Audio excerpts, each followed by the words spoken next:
আসসালামু আলাইকুম বন্ধুরা, কেমন আছেন?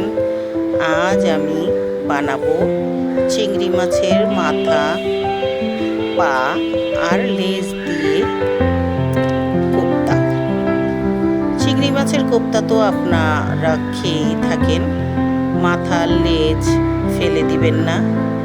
এই মাথার লেজ দিয়ে অনেক মজাদার পুরা চিংড়ি মাছের মতোই কোপ্তা বানানো যায়, আর স্বাদেও একটুও অন্যরকম না, ঠিক চিংড়ি মাছের কোপ্তার চেয়ে কম না, একই রকম লাগে। তো প্রথমেই আমি চিংড়ি মাছের মাথা, পা আর লেজ এগুলো আমি ব্যালেন্স করে নিলাম। তারপরে খেসারির ডাল আর মুগের ডাল একটু ভিজিয়ে রেখেছিলাম।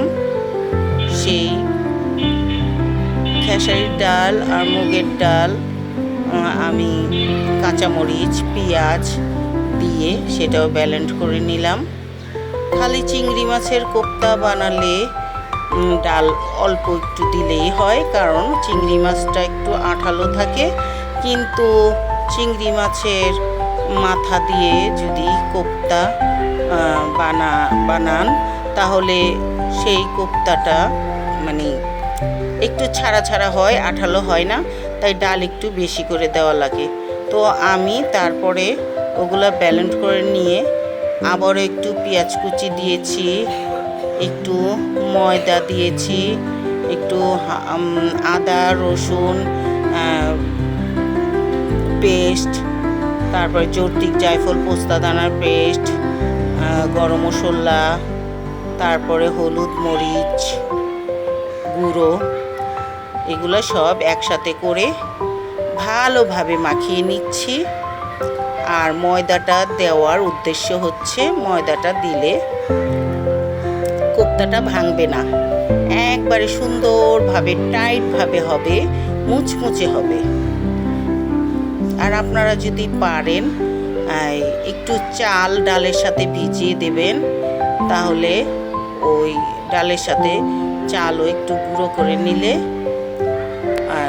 আরও মুচমুচে হয় কোপ্তাটা। দেখুন কি সুন্দর হয়েছে।